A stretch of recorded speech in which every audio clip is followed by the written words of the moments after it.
Bom, a atividade jurídica em Roma poderia ser dividida em três partes, né? A primeira parte era composta pelo chamado ius civile, ou seja, o direito civil, que era uma espécie da legislação da época. O ius civile era constituído, era produzido pelo povo nos comícios, pelo Senado e pelos imperadores. A segunda parte era proveniente dos chamados pretores, que realizavam uma protoespécie de decisão judicial, que eram chamadas na época de decretum, e também produziam os editos. Por fim, a terceira parte era produzida pelos jurisconsultos ou jurisconsultos, que realizavam os pareceres e os responderem, as institutas, né? Todos eles, pretores e jurisconsultos, eram uma espécie de intérpretes autorizados do ius civile. Bom, vamos começar pela atividade dos pretores. Os editos, que também eram chamados em Roma de ius ediciendi, eles designavam as comunicações que os pretores faziam ao povo. Ao assumir os cargos, esses pretores, que eram os respectivos titulares dessa pasta, do cargo pretoriano, eles publicavam um programa da sua gestão, pelo qual eles expunham as normas que seguiriam durante a sua gestão.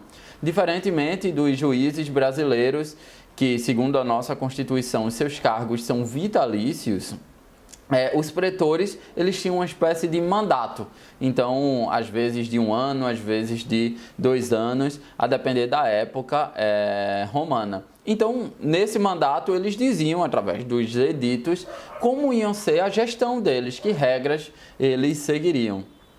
Mesmo quando esses editos eram comunicados oralmente, eles chegavam a ser reduzidos a termo, isto é, a serem escritos.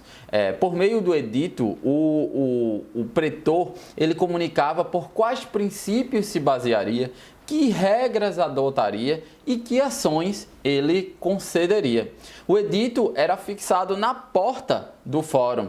O direito oriundo dos editos era chamado de ius honorario, né? Direito honorário vem de honor, que quer dizer cargo, né? E funcionava esse direito honorário no mesmo ambiente do ius civile, o direito civil. E qual era o conteúdo do edito? O conteúdo do edito poderia ser diverso, né? Mas era constituído basicamente pelas fórmulas processuais a serem concedidas pelas partes, pelas promessas de conceder ou não exceções, que são defesas processuais, e a promessa de suprir, corrigir ou abrandar os rigores do ius civile, né? Papiano, que foi um grande jurista, em um livro conhecido chamado O Digesto, nos fala em um direito pretoriano, e ele define da seguinte forma: o direito pretoriano é o que os pretores introduziram com a finalidade de ajudar, ou seja, interpretar, ou de suprir, ou seja, integrar, ou de corrigir o direito dos cidadãos por utilidade pública. Então, os pretores eram uma espécie de decisão judicial e era uma espécie de manual que dizia como os juízes que proferiam essas decisões judiciais, que eram chamadas de decretums, eles iriam se portar, que regras eles iriam seguir, que ações eles iriam conceder. Então, é um nível já superior ao direito civil. É um nível que diz como o juiz vai aplicar o direito civil, os pretores, né, no caso. Por outro lado, existiam os jurisconsultos que emitiam os pareceres. Como é que eu posso definir um parecer? O parecer era uma atividade consistente em orientar as formas dos atos processuais, tanto aos magistrados, ou seja, os pretores, quanto às partes. Atividade que era chamada em Roma de agere. Mas também os jurisconsultos auxiliavam na elaboração e na escrita de instrumentos jurídicos, na confecção de instrumentos jurídicos. Fazia ainda parte da atividade do jurisconsulto, ainda que em uma época posterior em Roma, a obrigação dos chamados respondere, que consistia em emitir pareceres jurídicos sobre questões particulares e não mais sobre aquelas questões gerais de orientação às partes e aos magistrados. Até o fim da República, a atividade dos jurisconsultos não era considerada fonte do direito. Ela tinha apenas valor para o caso específico apresentado a ele.